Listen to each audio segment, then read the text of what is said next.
রাজ্যের একজন ক্যাবিনেট মন্ত্রীর বাড়িতে ওনার কথা অনুযায়ী তিনি আহত হয়েছেন, পাথর পড়েছে। রাজ্যের ল অ্যান্ড অর্ডার সিচুয়েশনে পুলিশের ব্যর্থতা ছাড়া কি? রাজনৈতিক পরিমণ্ডল যেটা ভারতবর্ষে বিরাজিত বহুদলীয় ব্যবস্থা, সেই বহুদলীয় ব্যবস্থা যে আজকে পশ্চিমবঙ্গে এসে মুখে বহুদলীয়, কাজে মনো বা একদলীয়, বিরোধীরাও তো একটা সময় রুখে দাঁড়াবে। একটা তো চলিত কথাই আছে, তুমি সন্ত্রাস করবে, একটা সময় তো গোকুলেও বিরোধীরা বাড়বে।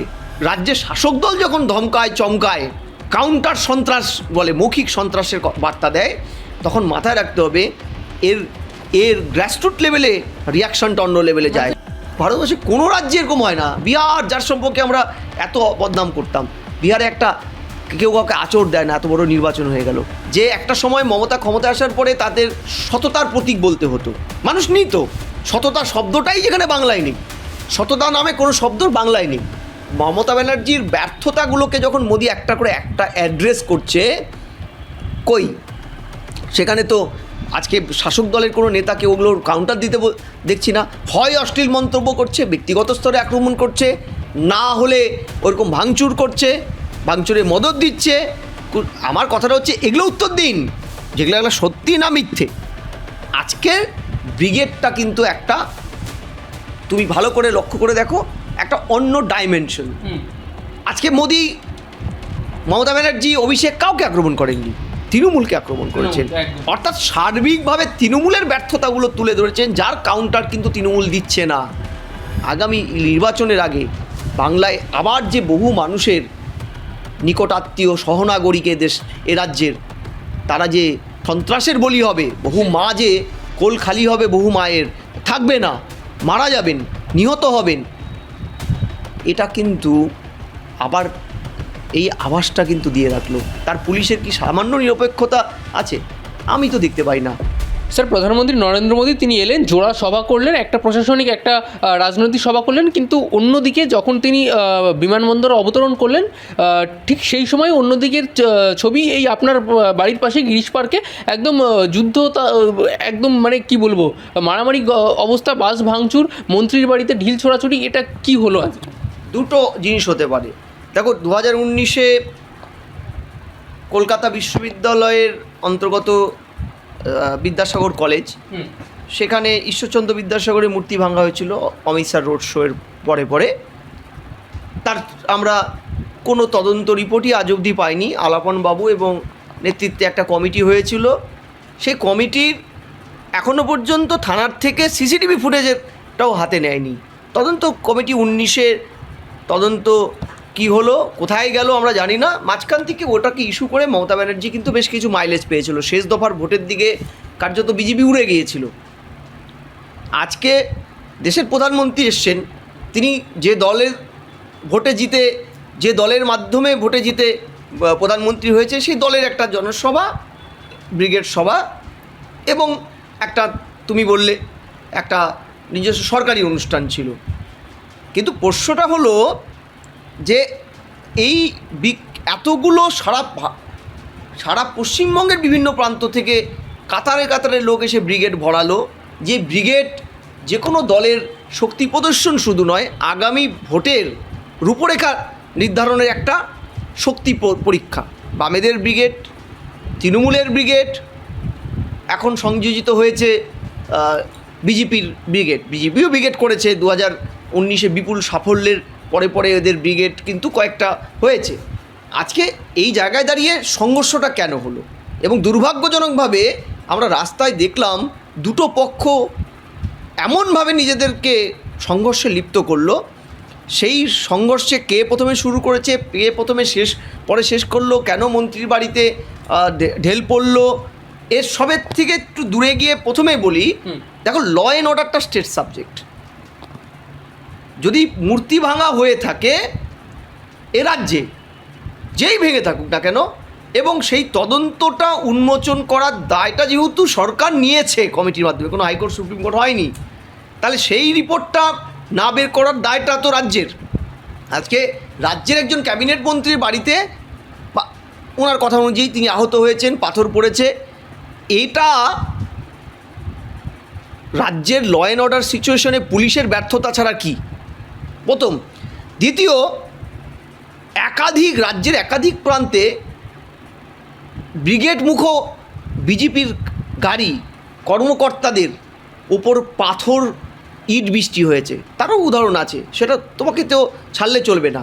অর্থাৎ তোমার বিরোধী পলিটিক্যাল পার্টির নেতাদের পলিটিক্যাল এক্সারসাইজ করতে যে বাধা দেওয়া হয়, লাস্ট 14-15 বছরে যে তৃণমূল এটাকে বামেদের ফেলে আসার ট্রেন্ডটাকে উপর্যুপরি ব্যবহার করছে এবং একদম সেটাকে বলতে পারো উত্তরাধিকার সূত্রে সেটাকে বয়ে নিয়ে যাচ্ছে, অর্থাৎ পলিটিক্যাল অসহিষ্ণুতার জায়গাটা, সেটার আজকে আমার যেন কোথাও মনে হলো সেটা কাউন্টার হলো।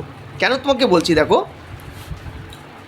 রাজ্যে শাসক দল বিরোধীদের ব্রিগেড বা যে কোনো জনসভায় পুলিশ দ্বারা হ্যাকেল করে, রাস্তায় গাড়ি দেয় না, গাড়ি ভাঙচুর করে, একাধিক উদাহরণ আছে। আমার কয়েকটা নির্বাচন এ রাজ্যে আমি মমতা ব্যানার্জি ক্ষমতা আসার পরে দেখেছি কিভাবে বিভিন্ন বাস মালিক অর্গানাইজেশনের মাধ্যমে চাপ দিয়ে বিরোধীদের বাস তুলে নেওয়া হয়। এবং জনসভার থেকে তুমি এখনও দেখানো শুরু হয়নি, মিলিয়ে নেবে এই মোদির জনসভা, বিজেপির জনসভার থেকে তাদের কর্মকর্তারা ফিরে যখন গ্রামের দিকে যাবে বিভিন্ন প্রান্তে, ফেরার সময় হামলার সম্মুখীন হবে এবং প্রত্যেকটা ক্ষেত্রে শাসক দল জড়িত। অর্থাৎ তুমি যে মানে একটা বহুত্ব রাজনৈতিক পরিমণ্ডল যেটা ভারতবর্ষে বিরাজিত, বহুদলীয় ব্যবস্থা, সেই বহুদলীয় ব্যবস্থা যে আজকে পশ্চিমবঙ্গে এসে মুখে বহুদলীয়, কাজে মনো বা একদলীয় শাসনের মূর্ত প্রতীক হয়ে দাঁড়ায়, তা তো মমতা করেছে। বামেদের দীর্ঘ 34 বছরে আমরা দেখেছিলাম বিরোধীদের বাড়িতে থান পৌঁছানো হতো, বিরোধীদের মানে ধোপা নাপিত বন্ধ করে দেওয়া হতো, একঘরে করে দেওয়া হতো, এমনকি গলার মঙ্গলসূত্র, স্মৃতির সিঁদুর, তুলসী গাছের উপরে বাড়ির বউদের শপথ নেওয়ানো হতো, বিরোধী দল করবি না, কংগ্রেস করবি না, তৃণমূল করবি না, এসইউসিআই করবি না, নালে সন্তান এবং স্বামী স্ত্রী পরিবারের কিন্তু ক্ষতি হবে। এই যে পলিটিক্যাল অসহিষ্ণুতার জায়গাটা আজকে কিন্তু মমতা ব্যক্ত করেছে। আজকে তো পরিস্থিতি এমন জায়গায় যে একটা বিরোধীদের স্ট্রিট কর্নার করতেও চলে যেতে হয় হাইকোর্ট, সুপ্রিম কোর্টে। এমনকি শুধু বিরোধীদের কেন, নাগরিক সমাজ, আমরা ডিএর আন্দোলন করছি, কাল ডিএর আন্দোলনে সরকার কিভাবে ঝাঁপিয়ে পড়ে আমাদের এই আন্দোলনটাকে ভাঙতে চেয়েছে, রীতিমতন অর্ডার ইস্যু করেছে এরা ক্ষমতায় আসার পরে, এইটা শুরু করেছে মমতা। অথচ বিগত সরকারের সময় মমতা ব্যানার্জি যখন বিরোধী নেত্রী, কয়েক বছর এমনও গেছে বামেদের বিরুদ্ধে তিনি 16, 17, 15টা পর্যন্ত স্ট্রাইক করেছে। 2007 নন্দীগ্রামে গণহত্যার পরে সারা বছরে 15টা 16টা স্ট্রাইক করেছেন। বন্ধ স্ট্রাইক, এটা ডেমোক্রেটিক পার্ট, অধিকার মানুষের ন্যায় পাওয়ার, গণতান্ত্রিকভাবে বন্ধ, গণতান্ত্রিকভাবে প্রতিবাদ, অবরোধ, এটা মমতা ব্যানার্জি করেছেন। বন্ধ করে উনি ক্ষমতায় এসে বন্ধ সংস্কৃতির বিরুদ্ধে স্বৈরাচারী ভূমিকা নিয়েছেন। একদিনের বেতন, আজকে ভুরি ভুরি রাজ্যের বিভিন্ন প্রান্তের কর্মচারী যারা তাদের ন্যায্য পাওনা সুপ্রিম কোর্টের অর্ডার এই সরকার মানেনি বলে তারা ডিএর দাবিতে বন্ধ করেছেন, সেই জায়গায় যারা স্কুল, কলেজ, বিশ্ববিদ্যালয় বা সরকারি দপ্তরে যায়নি তাদের শোকজ করেছে, একদিনের বেতন কেটে দেবে, চাকরিতে ছেদ আনবে। আমার প্রশ্নটা হচ্ছে এর থেকে বুঝেছ যে আজকে মমতা ব্যানার্জির রাজত্বে বিরোধীদের এই পলিটিক্যাল যে সুস্থ একটা গণতান্ত্রিক পরিমণ্ডলে তার যে রাইটস, আর্টিকেল 14, আর্টিকেল 19, আর্টিকেল 21 ইনি মানেন না। তাহলে আজকে বিরোধীরাও তো একটা সময় রুখে দাঁড়াবে, একটা তো চলিত কথাই আছে, তুমি সন্ত্রাস করবে, একটা সময় তো গোকুলেও বিরোধীরা বাড়বে। আজকে আমার কোথাও যেন মনে হয়েছে যে মন্ত্রী শশী পাজার বাড়িতে যে আক্রমণটা, সেটা একটা কাউন্টার হলো, কিন্তু প্রধান বিরোধী দল এ রাজ্যের তাদের একটা কাউন্টার। কারণ আমরা দেখেছি 19-এর নির্বাচন সন্ত্রাস, আমরা 21-এ ভয়ানক সন্ত্রাসের নির্বাচন দেখেছি। মমতা ক্ষমতায় আসার পরে আজও অনেকে ঘরছাড়া, অন্য রাজ্যে গিয়ে থাকতে হয়েছে, কুকুরের দড়ি পেঁচিয়ে বিরোধীদের হত্যা করা হয়েছে। এমনকি আমি তোমাকে বিজেপি ছেড়ে দিলাম, বাম যাদের সংখ্যাটা খুবই কম, বাম রাজনীতি করে বলে বৃদ্ধ বৃদ্ধাকে ঘরে বন্ধ করে পুড়িয়ে মারা হয়েছে, এ রাজ্যে হয়েছে। আজকে প্রশ্নটা হলো, এমনকি এ রাজ্যে শাসক দলের নেতা মন্ত্রীরাও সুরক্ষিত নয়। তোমার মনে আছে যে কৃষ্ণগঞ্জ, আমার যতদূর মনে, হ্যাঁ, 2019-এ 9 ফেব্রুয়ারি নদিয়ার কৃষ্ণগঞ্জের তৃণমূল বিধায়ক সত্যজিৎ বিশ্বাস গুলিতে নিহত হয় শাসক দলের, যেই মারুক না কেন। আজও আমরা তদন্ত রিপোর্ট কি আমরা জানি না, অথচ ল অ্যান্ড অর্ডারটা স্টেট সাবজেক্ট। তাহলে প্রাথমিকভাবে তো রাজ্যের ব্যর্থতা নিতে হবে। আজকে যে সংঘর্ষটা হয়েছে এটার একটা ভয়ানক দিক যেটা, যে বিরোধীরা এবার কাউন্টার দিচ্ছে যখন, অর্থাৎ তুমি বাধা দিলে সেটা কিন্তু বাড়ে। অর্থাৎ এরপরে যেটা হবে, অলরেডি আজকে তৃণমূলের একাধিক নেতা মন্ত্রীরা ধমকানো চমকানো শুরু করেছে। সোমবার মমতা ব্যানার্জি নামবেন, আর রাজ্যের শাসক দল যখন ধমকায় চমকায়, কাউন্টার সন্ত্রাস বলে, মৌখিক সন্ত্রাসের বার্তা দেয়, তখন মাথায় রাখতে হবে এর গ্রাসরুট লেভেলে রিয়াকশনটা অন্য লেভেলে যায় একদম। এবং গ্রাসরুট লেভেলে তখন ল অ্যান্ড অর্ডারটাকে ভায়োলেট করা শুরু করে সাধারণ কর্মীরা, কারণ রুলিং ওরা, পুলিশ তাদের বিরুদ্ধে কিচ্ছু করবে না। না, পুলিশ আহত হবে না কেন? পুলিশ তো সাক্ষী গোপাল। পুলিশ কি রাজধর্ম পালন করেছে?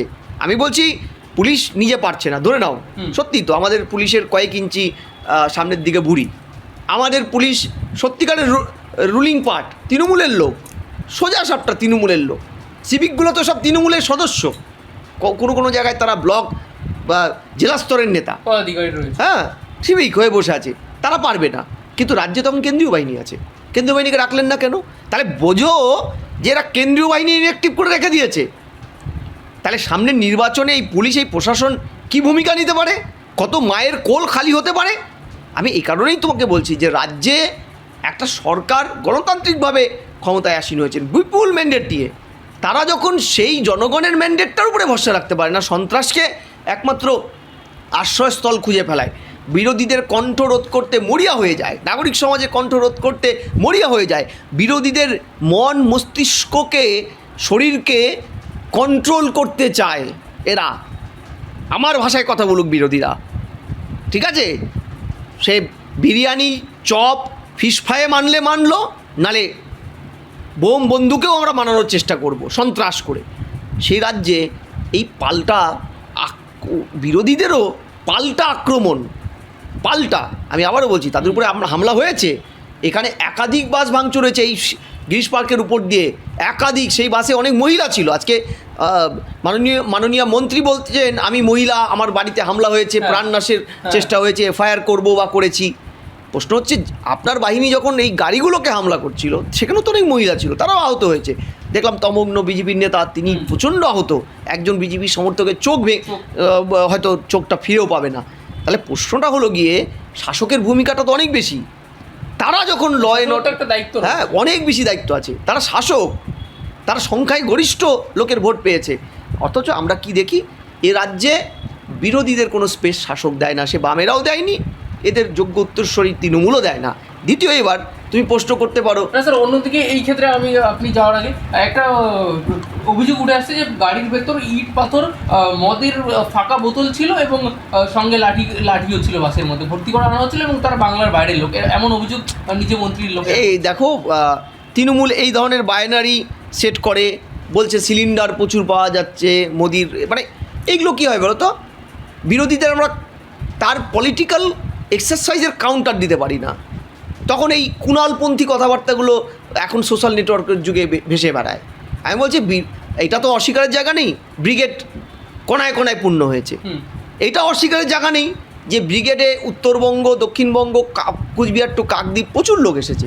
ট্রেনের যদি রিজার্ভেশনটা দেখো, যে অলমোস্ট কোনো ট্রেনেই উত্তরবঙ্গ থেকে এদিকে ফাঁকা ছিল না। আমি লোকাল ট্রেনে আজকে ঠিক 1:25 ডানকুনি লোকাল শিয়ালদার থেকে ধরে আমি অমুখও যাচ্ছিলাম দক্ষিণেশ্বর দিকে, আমি যা ট্রেনের ওই ডানকুনি লোকাল যখন ঢুকলো প্ল্যাটফর্মে, অন্য লোকাল হয়ে ঢুকলো, তারপর ডানকুনি লোকাল হয়ে ছাড়বে, ওই মাস গ্যাদারিং আমি বামেদের ফি বছর ব্রিগেডের সময় দেখতাম।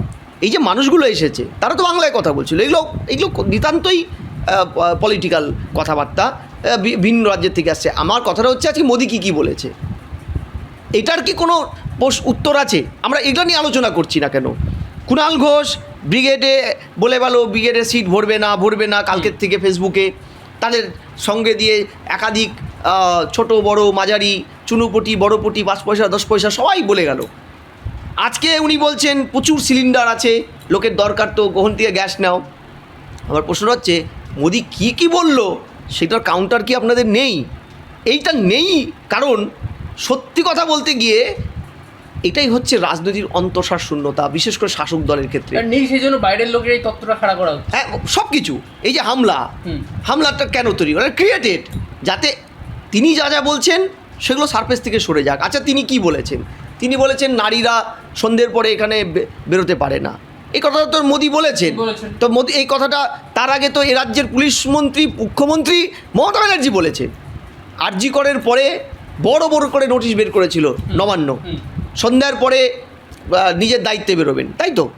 কার্যত এইসব নোটিশ যখন সরকার বের করে, পুলিশ মন্ত্রক বের করে বা প্রশাসন বের করে, তখন তো রেপিস্টরা আরও উৎসাহিত হয়। বাহ, এবার রেপ করলে তো বলতে পারবো যে এই দেখো অর্ডার আছে, তোমরা বেরিয়েছো কেন মেয়েরা? দ্বিতীয়, তোমার ওই আসানসোলের ঘটনাটা ডাক্তারি ইয়েতে, সে মেয়েটার সাথে যখন রেপ হলো, ভিন রাজ্যের উড়িষ্যার পড়ুয়া, হাত জোর করে এখান থেকে চলে গেল তারা মেয়েটাকে নিয়ে, তখন মুখ্যমন্ত্রী কী বলেছিল? সন্ধ্যার পরে বেরোতে না। একটা রাজ্যের মুখ্যমন্ত্রী পুলিশ মন্ত্রী বলছে কথাগুলো। এটা তো নরেন্দ্র মোদী নতুন নয়। নরেন্দ্র মোদী আজকে যে ফোকাসটা করলো, হ্যাঁ, রাজ্যে বিজেপির তেমন উল্লেখযোগ্য মুখ নেই, তাই সেই মোদির গ্যারেন্টি, যে গ্যারেন্টিটা আমরা 24-এ দেখেছিলাম, কড়া পাকের সেই গ্যারেন্টি, যেখানে রাষ্ট্রবাদ, শক্তিশালী দেশ শাসক, স্থায়িত্ব, উন্নয়ন, এগুলো তিনি বলেছিলেন। এবং এটা তো ঠিক যে এই মুহূর্তে ভারতবর্ষ কেন, পৃথিবীর অন্যতম জনপ্রিয় মুখ নরেন্দ্র মোদী। যে একটা সময় এদেশের লৌহ মানব লালকৃষ্ণ আডবাণী, তিনি তো নিজেই বলেছিলেন যে নরেন্দ্র মোদী সফল ইভেন্ট ম্যানেজার। এবং এমনকি যে মোদী গ্যারেন্টি আজকে যে তিনি বললেন বাংলার জন্য, যেটা নবতম সংযোজন বাংলার জন্য, যে এই যে প্যাকেজ, যেই প্যাকেজ বা ব্যান্ড ইকুইটি, মোদি তো একটা ব্যান্ড ইকুইটি, তুমি তো অস্বীকার করো না করো, আমি তার দল করি না করি, বা আমি নিরপেক্ষ থাকি সপক্ষ থাকি, এটা তো বুঝতে হবে যে একটা সময় মমতা ক্ষমতা আসার পরে তাদের সততার প্রতীক বলতে হতো, মানুষ নিত। সততা শব্দটাই যেখানে বাংলায় নেই, সততা নামে কোনো শব্দ বাংলায় নেই। সতের বিশেষণ সততা নয়, সতের বিশেষণ সাধুতা। অথচ যেই শব্দটা নেই সেই শব্দটাকে জড়িয়ে নিয়ে মমতাকে কিন্তু একটা গ্রহণযোগ্য দিক করে দিয়েছিল, এবং এই সততা শব্দটা বাংলায় স্থান পেয়ে গেছিল, যেটা নেই মমতার কল্যাণে। মমতার ইমেজ ছিল একটা, আজকে সেই ইমেজ নেই, তাই তাদের দিতেও হয় না। মোদিরও তো তাই। আজকে ভারতবর্ষে কেন, পৃথিবীর একটা ব্যান্ড ইকুইটি তিনি। আজকে তিনি যখন এটা বলতে এসেছেন, অর্থাৎ বুঝতে হবে রাজ্যে বিজেপির মুখ নেই, তার মানে 294টা সিটে যদি মমতার মুখ থাকে, তাহলে উল্টো পাশে মোদির মুখ থাকবে।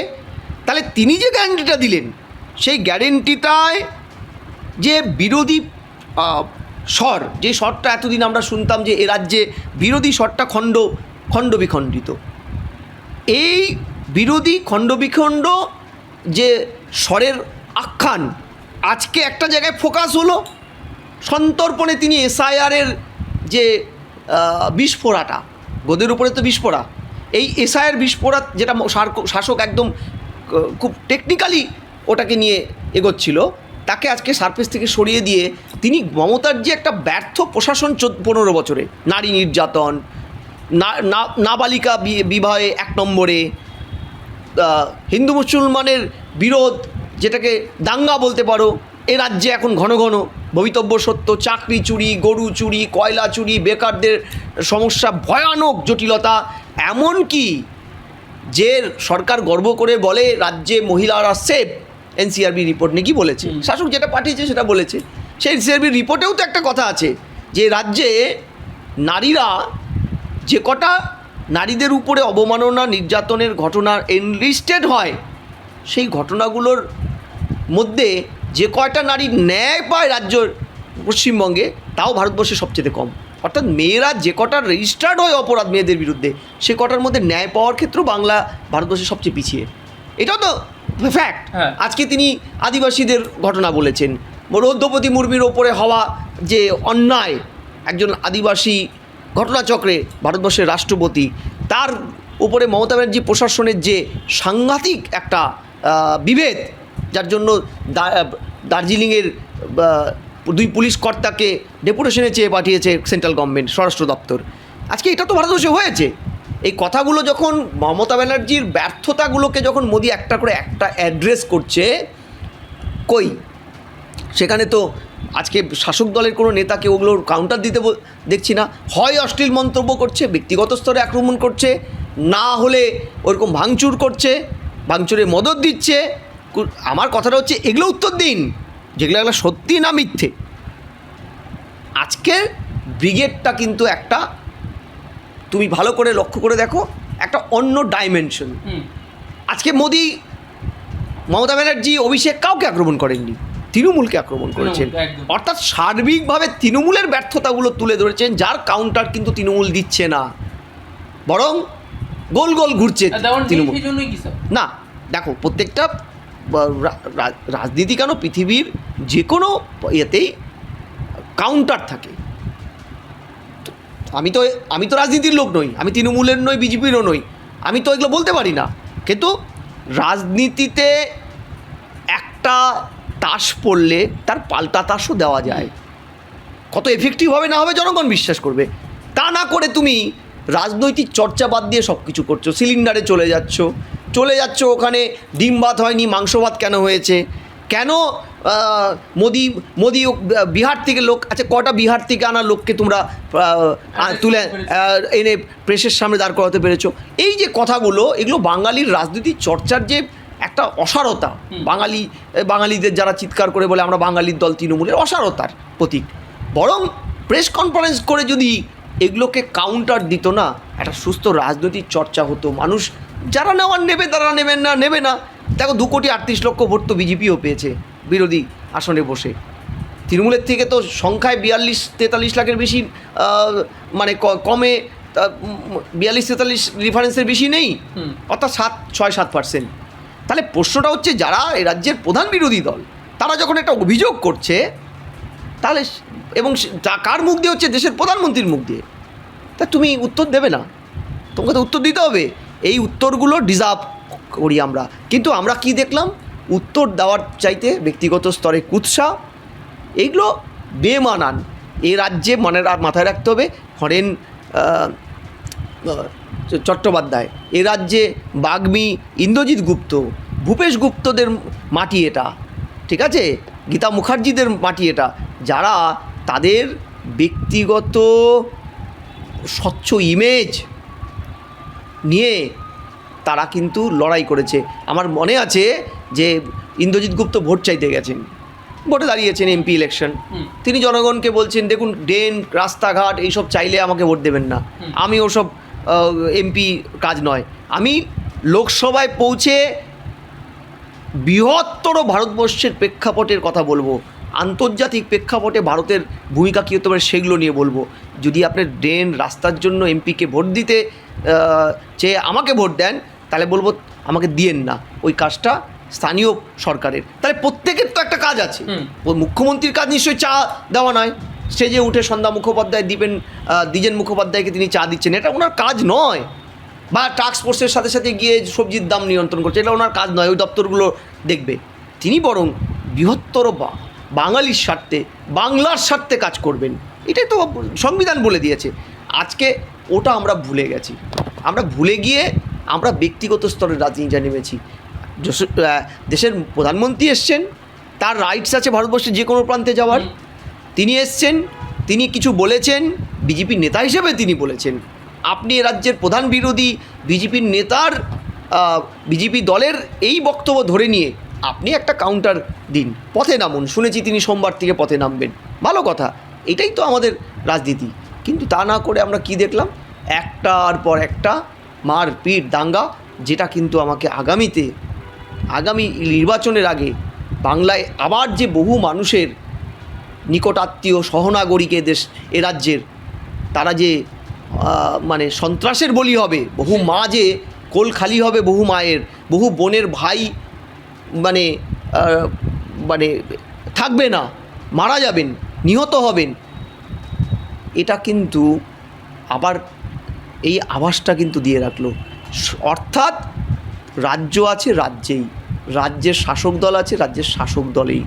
এই যে একটা রাজনীতির দেখলাম আজকে আমরা গিরিশ পার্কে, সেটা দেখবে রাতে যারা বাড়ি ফিরবে ব্রিগেড থেকে গ্রামে, কাল থেকে শুরু হবে তাদের বয়কট, মারধর, জমির ফসল কেটে নেওয়া, বাড়ির মা বোনদেরকে ধমকানো চমকানো, খুন শুরু হয়ে যাবে, শুরু হয়ে গেছে ইতিমধ্যে। নির্বাচন কমিশন শশী পাজার ওটার রিপোর্ট চেয়েছে, যেহেতু নির্বাচন কমিশনের এখতিয়ারে চলে গেছে রাজ্য এই মুহূর্তে, সেন্ট্রাল ফোর্সও নেমে গেছে, কিন্তু তাতে কি শাসক দলের হেলদোল আছে? তার পুলিশের কি সামান্য নিরপেক্ষতা আছে? আমি তো দেখতে পাই না। অর্থাৎ পুলিশ রেখেছ পুলিশ করে, মানুষ করনি, এটাই তো এই রাজ্যের আপ্তবাক্য। আজকে মমতা ব্যানার্জিও কি রাজধর্ম ভুলে গেছেন? তিনি তো বার্তা দেবেন যে যাই হোক না কেন, যেই ক্ষমতায় আসুক না কেন, জনগণের প্রতি বিশ্বাস যেন না হারায়, কেউ যেন আর এ রাজ্যে মানে খুন না হয়। এটা তো ঠিক। আজকে মমতা ব্যানার্জির যা বয়স, তাতে এ রাজ্যের বায়োলজিক্যাল মা হলেই তো মা হয় না, বায়োলজিক্যাল মায়ের চাই তো যিনি কর্তব্যে মা, তিনি অনেক বড়। আজকে মমতা ব্যানার্জি তো আজকে আমাদের মায়ের মতন, এ রাজ্যের অভিভাবিকা। আমরা দাবি করব, তিনি পুলিশ মন্ত্রী, যে এই ভোটে আপনার দল যেহেতু সংখ্যায় বেশি, আপনার দলের লাগামহীন সন্ত্রাসটাকে এইবার অন্তত বন্ধ করার বার্তা আপনি শক্ত হাতে দিন, এবং একটা ব্যতিক্রমী উদাহরণ হয়ে থাকুক আপনার এই রাজত্বকালটা, যে হ্যাঁ প্রথমে যা হয়েছে হয়েছে। মমতা ব্যানার্জি কিন্তু 2026-এর নির্বাচন রক্তপাতবিহীন করিয়েছেন নিজের দায়িত্ব নিয়ে, তাহলেই তো আপনি যোগ্য মা হবেন। ফলে আমি সেই ভয়টা পাচ্ছি যে একটা সামান্য প্রধানমন্ত্রীর ব্রিগেড, তিনি হয়তো আবার আসবেন, তিনি একাধিকবার নির্বাচন চলাকালীন আসবেন, তার আবার অনেকে আসবে, আবারও কি আমরা এই সন্ত্রাসের সম্মুখীন হব? কত মানুষ দোকান বন্ধ করেছে জানো? কত মানুষ এই এলাকায় বিকালবেলা আমি চ্যানেলে প্রোগ্রামে যাচ্ছিলাম, আমার ড্রাইভার খুব ভয়ে ভয়ে গাড়ি নিয়ে বেরোচ্ছে, চারিদিকে যত্রতত্র ইট, মানে চারিদিকে অজস্র কাচের টুকরো, গাড়ি ভাঙচুর হয়েছে, বড় বড় ইট বৃষ্টির জন্য দোকানপাটগুলো বন্ধ করে দিয়ে লোকে প্রাণ হাতে নিয়ে পালিয়েছে। তাদের যে একবেলা রুজি রোজগারটা বন্ধ হয়ে গেল, এই দায়টা কে নেবে? আগামীতে তো এটা বাড়বে। ফলে এসব দেখলে এ রাজ্যের শিল্পও আসবে না। পলিটিক্যাল অসহিষ্ণুতা যে জায়গায়, ভারতবর্ষে কোনো রাজ্যে এরকম হয় না। বিহার, যার সম্পর্কে আমরা এত বদনাম করতাম, বিহারে একটা কেউ কাউকে আঁচড় দেয় না, এত বড় নির্বাচন হয়ে গেল। আমরা কবে শুধরাবো আমরা জানি না।